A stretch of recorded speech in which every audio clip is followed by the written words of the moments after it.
بسم اللہ الرحمن الرحیم والصلاة والسلام علی رسولہ الکریم وعلی آلہ وصحبہ اجمعین، اما بعد۔ میرے محترم بھائیوں، بہنوں، بچوں، بچیوں، عزیزوں، جاننے والے، نہ جاننے والے، السلام علیکم ورحمۃ اللہ وبرکاتہ۔ کچھ دنوں سے میں قرآن سے اللہ کی پسندیدہ ہستیاں کون ہیں، کہ اللہ کس کو پسند کرتا ہے، ولی دوست کو کہتے ہیں۔ تو اللہ کا دوست کون ہے؟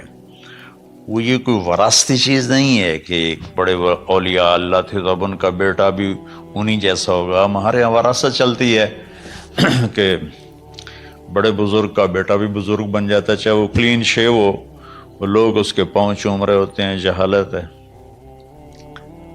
تو آج میں تھوڑا سا سورہ بنی اسرائیل ہے، اس میں بھی سارے اخلاق بیان ہوئے۔ میرے بھائی بہنوں، ایمان لانے کے بعد انسان بنتا ہے، اور اس کے بعد اس کی قیمت، اس کا بڑا پن، اس کی وجاہت، اس کی شرافت، وہ پیسوں سے نہیں ہوتی۔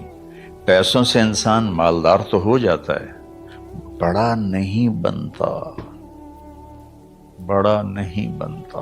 ہمارا علم غلط ہو گیا۔ بڑا بڑا بندہ جے بول دیا 3 ملین، یہ 200 مربع، یہ نوابہ فلانا ہے، نوابہ فلانا ہے۔ میرے بھائیو، یہ بالکل غلط علم ہے۔ بڑا وہ ہے جسے اللہ پسند کرے، بڑا وہ ہے جو میرے نبی کی زندگی کے پیچھے چلے، بڑا وہ ہے جس سے اللہ تعالیٰ راضی ہو جائے۔ باقی سب چھوٹے چھوٹے ہیں۔ تو آج ایک تیسری جگہ سے میں کچھ باتیں قرآن سے عرض کروں گا، جن کا تعلق ہمارے ایمان سے بھی ہے، اخلاق سے بھی ہے۔ وہ ہے بسم اللہ الرحمن الرحیم، وَقَضَىٰ رَبُّكَ أَلَّا تَعْبُدُوا إِلَّا إِيَّاهُ بِالْوَالِدَيْنِ إِحْسَانًا إِمَّا يَبْلُغَنَّ عِندَكَ الْكِبَرَ أَحَدُهُمَا أَوْ كِلَاهُمَا فَلَا تَقُل لَّهُمَا أُفٍّ وَلَا تَنْهَرْهُمَا وَقُل لَّهُمَا قَوْلًا كَرِيمًا وَاخْفِضْ لَهُمَا جَنَاحَ الذُّلِّ مِنَ الرَّحْمَةِ وَقُل رَّبِّ ارْحَمْهُمَا كَمَا رَبَّيَانِي صَغِيرًا۔ یہ بہت بڑا مضمون ہے۔ اللہ نے قرآن بھر دیا والدین کے خدمت کے لیے، والدین کی اطاعت کے لیے، والدین کی ماننے کے لیے۔ پہلا جملہ ہے اور تیرے رب نے فیصلہ کیا، ایک مطلب۔ دوسرا، اور تیرے رب نے حکم کیا کہ بندگی صرف اللہ کی ہے، بندگی صرف اللہ کی ہے۔ عبد اسے کہتے ہیں جو ہر بات پہ سر جھکا دے، عبد اسے کہتے ہیں جو ہر بات پہ بچھ جائے، اس کو عبد کہتے ہیں۔ تو اللہ کہہ رہا ہے میرے بندو، میرا ایک فیصلہ ہے اور میرا ایک حکم ہے، میرے سوا نہ تمہارا ہاتھ کسی کے آگے پھیلے، نہ تمہاری گردن کسی کے آگے جھکے۔ ایک دوسرے سے مدد لینا، اس کو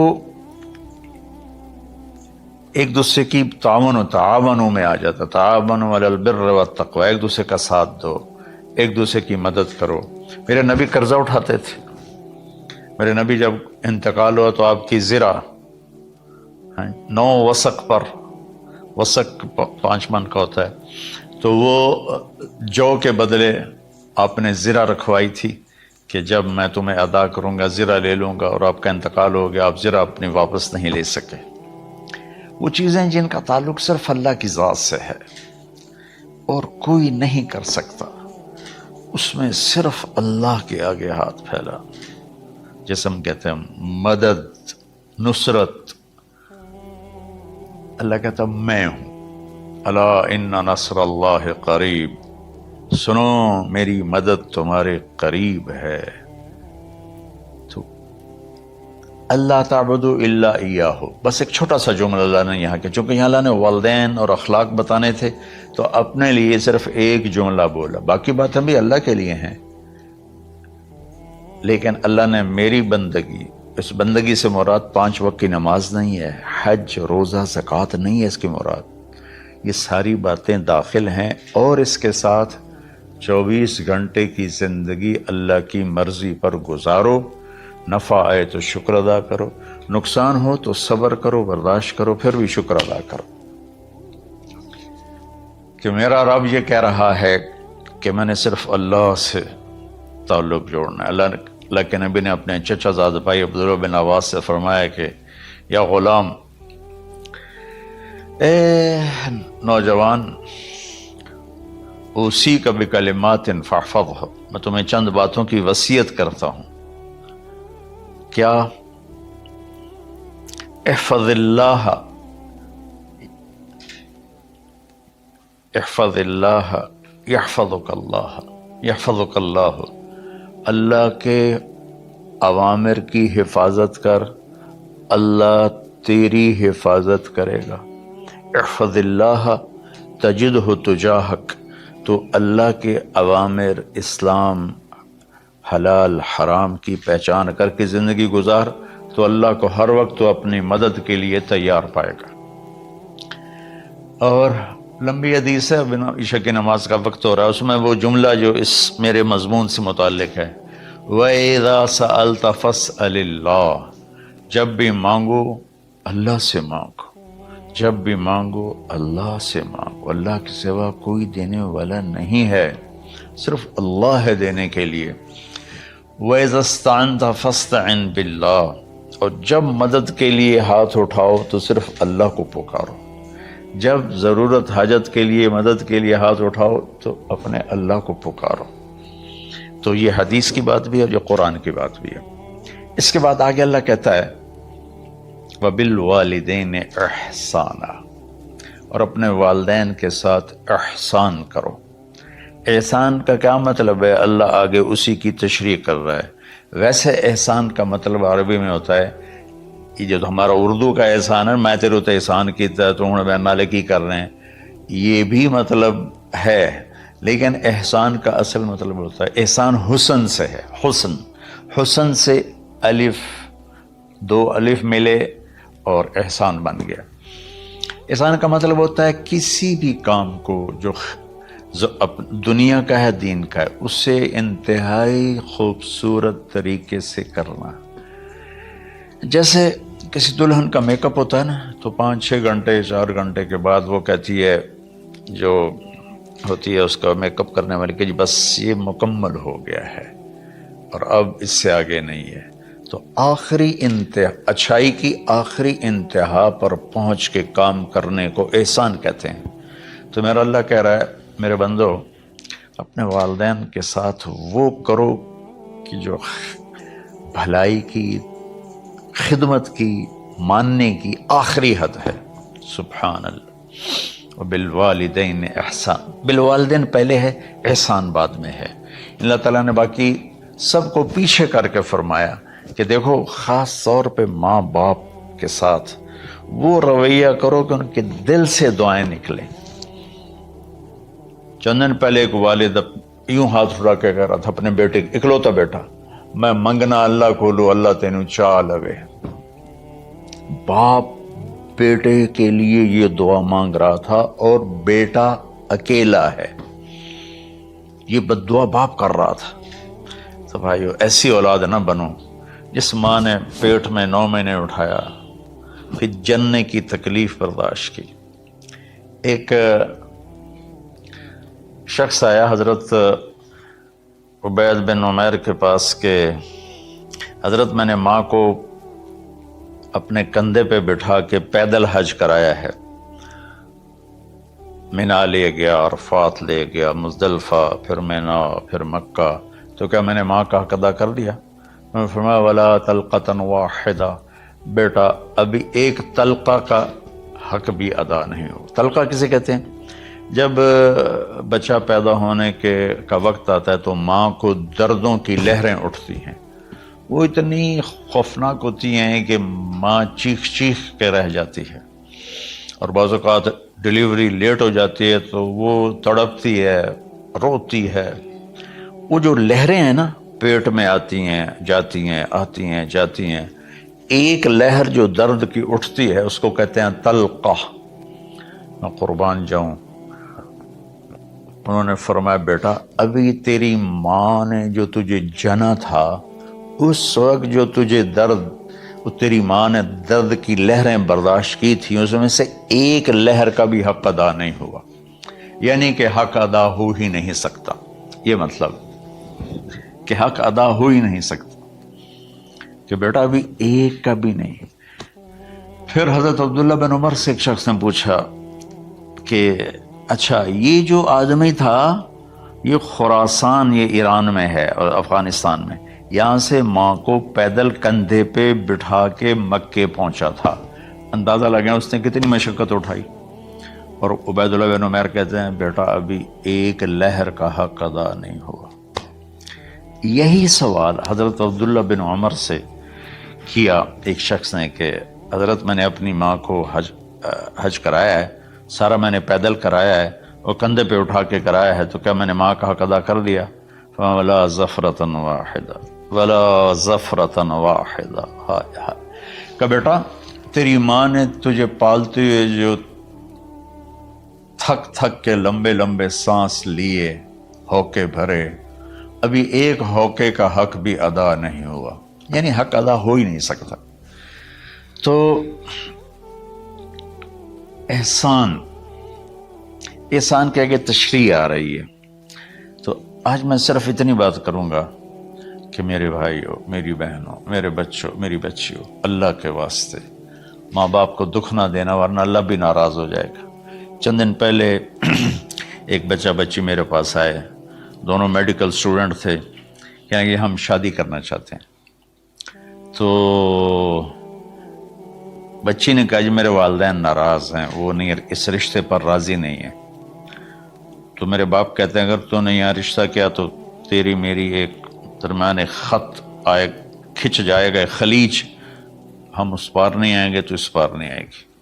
میں نے کہا بیٹی جس ماں نے تجھے 9 مہینے پیٹ میں پالا، 2 سال تجھے دودھ پلایا، تیری پوٹیاں پیشاب صاف کیا، تجھے پیمپر باندھے، تجھے اٹھ اٹھ کے راتوں کو اپنی چھاتی سے دودھ پلایا، کیا اب اس کا اتنا بھی حق نہیں کہ تم اس کی رائے کا احترام کرو؟ اتنا بھی حق نہیں ہے؟ تو میں نے کہا بیٹا میری کوئی رائے نہیں ہے، تو اگر تیرے ماں باپ راضی ہیں تو بسم اللہ ضرور کر، اگر راضی نہیں ہیں تو دیکھو موت تک تجھے ماں باپ کی دعا نہیں ملے گی، اور ماں باپ کی دعا نہ ملی تو کچھ بھی نہیں ملے گا۔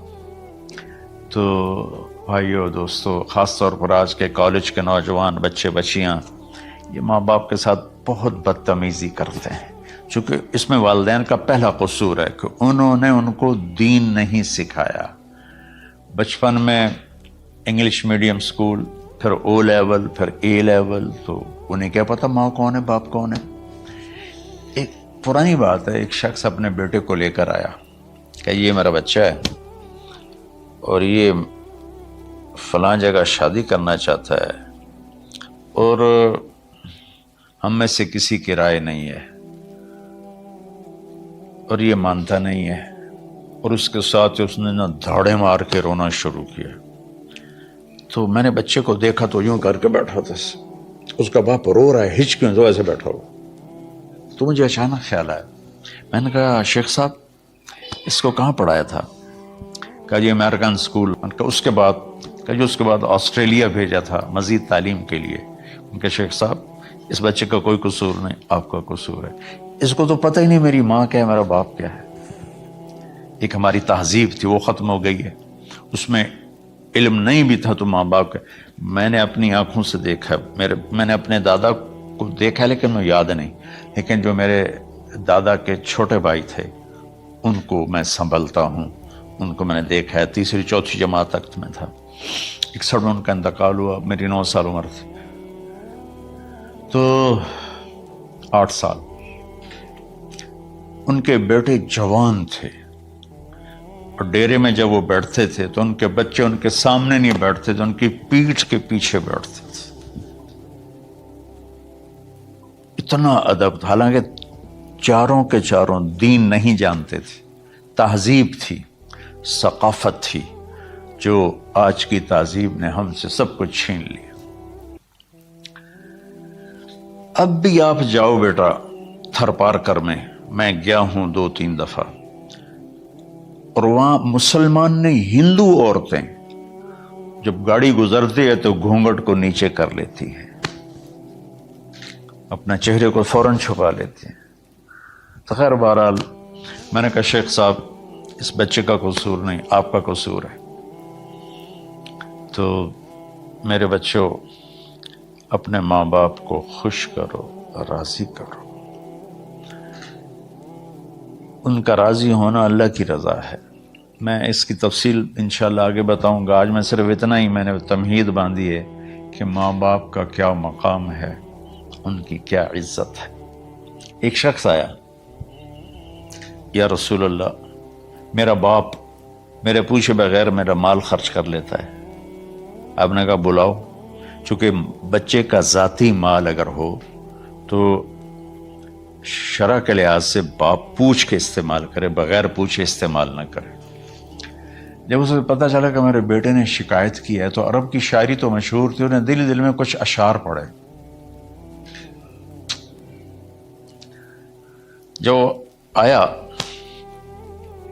تو جبریل پہلے آ گئے. یا رسول اللہ، اللہ تعالیٰ کہہ رہے ہیں آپ اس سے پوچھیں وہ شعر بتاؤ جو تیرے کانوں نے تو نہیں سنے، تیرے دل میں آئے تھے اور اللہ نے سن لیے. تو اللہ کے نبی نے فرمایا بھائی تیرا انشاءاللہ کیس سنتے ہیں، لیکن پہلے وہ شعر سناؤ جو تم نے تو نہیں کہے زبان سے پر اللہ نے سن لیے ہیں. تو آپ نے اس سے ارشاد فرمایا کہ تمہاری بات ہم سنتے ہیں باپ بیٹے کی، لیکن پہلے وہ شعر سناؤ جو تیری زبان سے ادا نہیں ہوئے، تیرے کانوں نے نہیں سنے، تیرے دل کی گونج تھی اور تیرے دل کی آہ اور فریاد تھی جو دل ہی میں گھٹ کے رہ گئی، اسے اللہ نے سنا ہے. وہ کہتا ہے سناؤ. کہنے لگا یا رسول اللہ آپ کا رب ہر وقت ہمارے ایمان کو آپ پر زیادہ سے زیادہ بڑھاتا رہتا ہے، اس ذات کی قسم جس کے قبضے میں میری جان ہے. یہ چند میرے دکھ بھرے خیالات الفاظ کی شکل میں ڈھلے، لیکن میری بزم تصور میں ہی رہے اور وہیں دفن ہو گئے، باہر نہیں نکلے. میری زبان سے ادا نہیں ہوئے، میرے کانوں نے نہیں سنا، آپ کے رب نے سن لیا. اب میں نے کہا اچھا بتاؤ تم نے کہا کیا تھا؟ تم نے کہا جی میں نے بچے کی جب سنی شکایت میری کی ہے تو میں نے کہا تھا غضوتک مولودا وعلتک یافعا تعل بما اجنی علیک وتنہل واذا ضاقتک بالسقم لیلۃ لم ابت لسقمک الا ساہرا اتململ کأنی انا المتروک دونک بالذی ترکت به دونی وعینی تحمل تخاف الرضا نفسی علیک وإنها لتعلم أن الموت وقت مؤجل فلما بلغت السن والغاية التي إليها مدى ما فيك كنت أؤمل جعلت جزائي غلظة وفظاظة كأنك أنت المنعم المتفضل فليتك إن لم ترع حق أبوتي فعلت كما الجار المجاور يفعل فأوليتني حق الجوار ولم تكن علي بمال دون مالك تبخل. میں ابھی ترجمہ کرتا ہوں. اس کا میرے نبی پر کیا اثر ہوا کہ آپ کے ٹپ ٹپ آنسو گر رہے تھے اور آپ کی داڑھی آپ کے آنسوں سے تر ہو رہی تھی. یہ اتنا فصیح کلام ہے کہ عربوں کو بھی پسینہ آ جائے گا ترجمہ کرنے کے لیے. تو میں تو عربی نہیں ہوں، لیکن یہ فخر تو حاصل ہے، بھلے ہیں یا برے ہیں 2-4 قدم ہم بھی تیرے ساتھ چلے ہیں. کچھ عرصہ اہل علم کی محفلوں میں بیٹھے، کچھ زبان کی شناسائی ہوئی، تو میں اپنی کم مائگی کے ساتھ اس کا ترجمہ کروں گا. وہ کہتا ہے غزوتک مولودا وعلتک یافعا، تعل بما اجنی علیک و تنحل، میرے بیٹے جس دن تو پیدا ہوا ہم نے اپنے لیے جینا چھوڑ دیا، ہوئے ہوئے ہوئے ہم تیرے لیے جیے۔ تیری ماں تجھے دودھ پلاتی تھی، میں تیرے لیے روٹی کے نوالے لاتا تھا، میری ساری کمائی پہلی اور آخری سب تیرے اوپر لگتی تھی، تجھے خوش دیکھتے تھے تو خوش ہوتے تھے، تجھے روتا دیکھتے تھے تو ہم روتے تھے۔ وَإِذَا ذَاقَتْكَ بِالسُّقْمِ لَيْلَةً لَمْ أَدْلِ سُقْمَكَ إِلَّا سَاهِرًا أَتَمَلْمَلُ، جب تو کبھی بیمار ہو جاتا تھا تو تیرے سرانے بیٹھ کر ہم ساری رات روتے تھے اور دعائیں کرتے تھے، یا اللہ ہمارے بچے کو بچا لے، ہمارے بچے کو صحت دے دے۔ اس تڑپ میں ساری ساری رات میں جاگتا تھا، تیرے لیے میں نے اپنا سب کچھ لگا دیا، اپنے لیے جینا چھوڑ دیا، اپنی خواہشات کو دبایا، تیری ہر خواہش کو پورا کیا، تجھے مسکرانے کے لیے، تجھے ہنسانے کے لیے میں دھکے دھوڑے کھاتا رہا، کبھی گرمی لو کی جھلسا دینے والی ریت اور کبھی سردی کے سرد ہوا کے تھپیڑے، لیکن میں ان دونوں سے گزرتا ہوا تجھے پالنے کی خاطر اپنے آپ کو کھپاتا رہا۔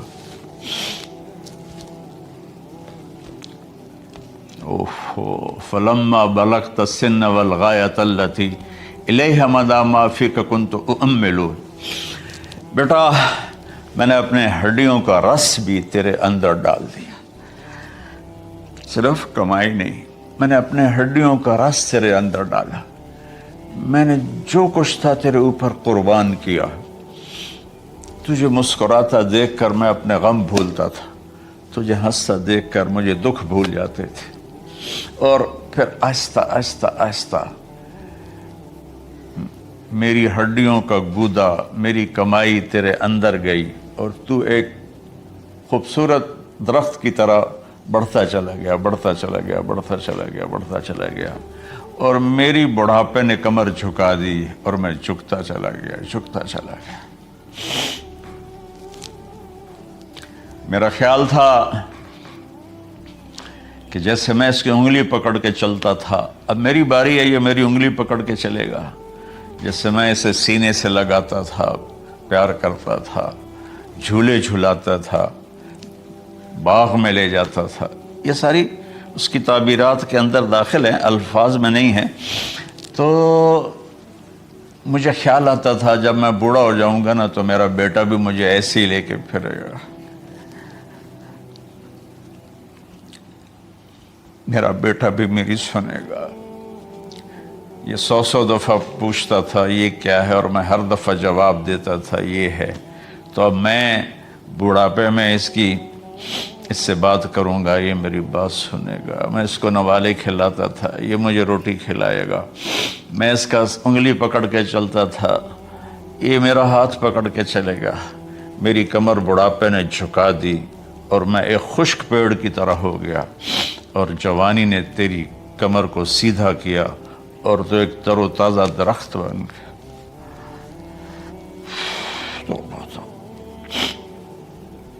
تو مجھے خیال آیا کہ میں نے 20 سال اس بچے کو پالا ہے، ابھی اپنی ماں اور باپ کو دیکھے گا، لیکن ایک دم اچانک کیا ہوا، فلما بلغت السن والغایۃ التی الیہا مدی ما فیک کنت اؤمل، جب تو اس عمر کو پہنچا جس میں ہماری امیدیں تیرے ساتھ لگ گئیں، ہمیں بڑھاپے نے بے آسرا کر دیا اور تیری جوانی نے تجھے ہمت دے دی، تو ہمارا خیال آیا کہ اب یہ ہمارے ساتھ وہی کرے گا جو ہم نے اس کے ساتھ کیا۔ لیکن کیا ہوا، جعلت جزائی غلظۃ وفظاظۃ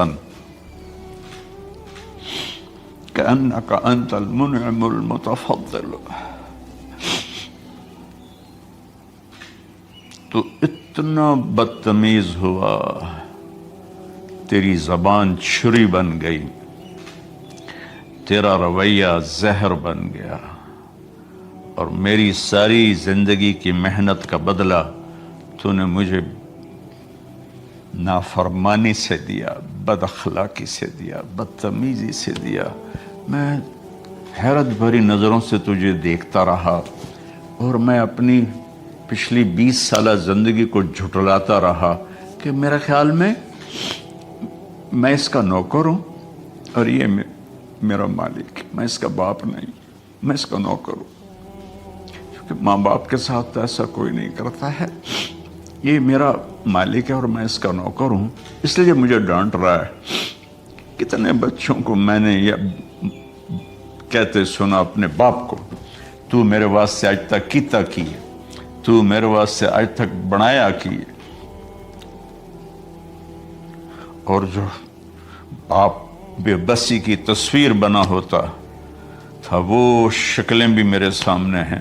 ہمارا دیہاتی ماحول ذمہ دارہ ماحول ہے، نہیں اب تو شہروں میں بھی یہی حال ہے۔ جس نے وہ لیول اے لیول کیا ہے اسے کیا پتا ماں کسے کہتے ہیں، باپ کسے کہتے ہیں۔ تو میں نے اپنی آنکھوں سے باپ کی بے بسی اور بیٹے کا غرانہ ایک دفعہ نہیں کتنی دفعہ دیکھا۔ تو میرے واسطے آج تک ہی کیتا ہے، تو میرے واسطے آج تک ہی بنایا ہے۔ وہ کہتا اچھا میرا بچہ جداں جوان ہو سو آپ پہ سمجھ جسو۔ جبریل انسانی شکل میں آئے کہ یا رسول اللہ کچھ سوال کی، قیامت کب آئے گی؟ کہ اللہ کو پتہ ہے۔ کہ کوئی نشانی؟ فرمایا جب دیکھو کہ بیٹیاں بھی ماؤں کو نوکر کی طرح دھتکار رہی ہوں تو سمجھنا قیامت آنے والی ہے۔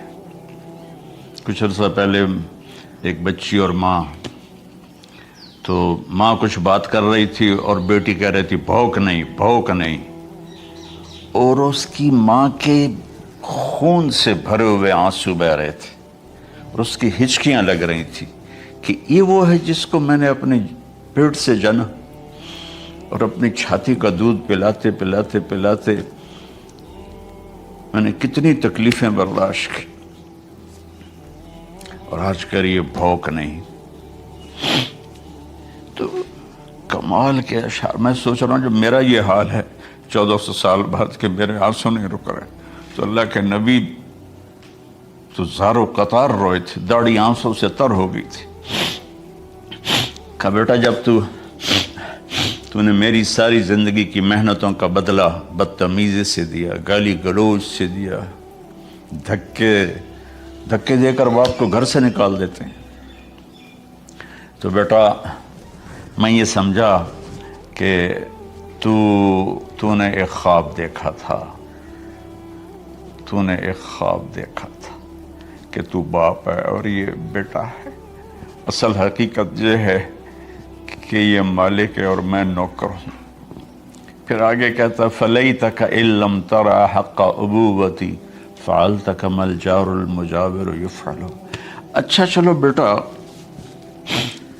تو نے مجھے باپ تو نہ سمجھا، چلو ایک پڑوسی سمجھ لو۔ عرب میں پڑوسی کا بہت خیال کیا جاتا تھا، اور یہ عرب کی شان تھی کہ اپنے پڑوسی کو وہ عزت دیتے تھے جو اپنے گھر میں ایک دوسرے کو عزت دیتے تھے۔ تو اس نے پھر اس کی طرف اشارہ کیا کہ اگر میں تیرا باپ نہیں ہوں، تیرے رویوں کو دیکھ کر تو یہی لگتا ہے کہ میں تیرا نوکر ہوں، تو میرا مالک ہے، تو چلو اتنا تو کر دے جتنا ایک پڑوسی کے ساتھ کرتا ہے۔ فَأَوْلَيْتَنِي حَقَّ الْجِوَارِ وَلَمْ تَكُنْ عَلَيَّ بِمَالٍ دُونَ مَالِكَ تَبْخَلُ۔ تو پڑوسی پر تو عرب خرچ کرتے ہیں، تو بھی تھوڑا سا میرے اوپر خرچ کر دیتا اور تو بخیل نہ بنتا، اور میرے خوابوں کو چکنا چور کر دیا، میری امیدوں پر پانی پھیر دیا، میرے بڑھاپے کو ذلت اور رسوائی میں بدل دیا۔ اچھا میرا پتر جا خوش رہو۔ ماں باپ کہاں بد دعائیں کرتے ہیں۔ تو میرے نبی کی آنکھوں سے آنسو، یہ ساری داڑھی تر ہو گئی، تو آپ نے اس کے بچے کو گریبان سے پکڑا اور جھٹکا دے کر دھکا دے کر دفع ہو جا، انت و مالک لابیک، تو اور تیرا سب کچھ تیرے باپ کا ہے۔ حضرت علی رضی اللہ تعالیٰ عنہ سے کسی نے پوچھا کہ آپ کے بیٹے حسن کیسے بیٹے ہیں؟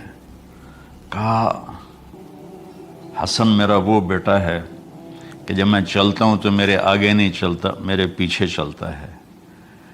جب کہیں بیٹھنے کا موقع آتا ہے تو یہ پہلے نہیں بیٹھتا، پہلے مجھے بٹھاتا ہے پھر خود بیٹھتا ہے۔ جب کھانے پر بیٹھتے ہیں تو یہ روٹی کی طرف ہاتھ نہیں بڑھاتا جب تک میں نہ بڑھاؤں، یہ سالن کی طرف ہاتھ نہیں بڑھاتا جب تک میں نہ بڑھاؤں۔ میں کمرے میں ہوں تو یہ چھت پہ نہیں چڑھتا کہ میرے باپ کی بے ادبی ہو جائے گی۔ میں حالانکہ چھت پہ چڑھنا ضرورت کے لیے ہوتا ہے، لیکن قربان جائیں اہل بیت کے ایسے ہی اخلاق ہوتے ہیں، آل رسول ایسے ہی ہوتے ہیں۔ میرے عزیزوں نوجوانوں سے کہہ رہا ہوں جن کے والدین زندہ ہیں، ہم تو محروم ہو گئے، وہ قبروں میں چلے گئے، لیکن میں اتنا مصروف رہتا ہوں۔ اب یہ کرونا کی وجہ سے گھر میں بیٹھے ہوئے ہیں، یعنی میری زندگی ایسے پہیے کی طرح گھومی ہے، اور پھر دل کی تکلیف، پھر اس کے ساتھ سر کا درد شدید۔ اس کے باوجود میں روزانہ 10 نفل اپنے باپ کے لیے پڑھتا ہوں، 10 نفل اپنی ماں کے لیے پڑھتا ہوں، اور 4 نفل اپنی خالہ کے لیے پڑھتا ہوں، کہ ساری زندگی سجدوں میں سر رکھ کے اس کا ثواب ماں باپ کو پہنچاؤں، تو ماں باپ کا حق ادا نہیں ہو سکتا۔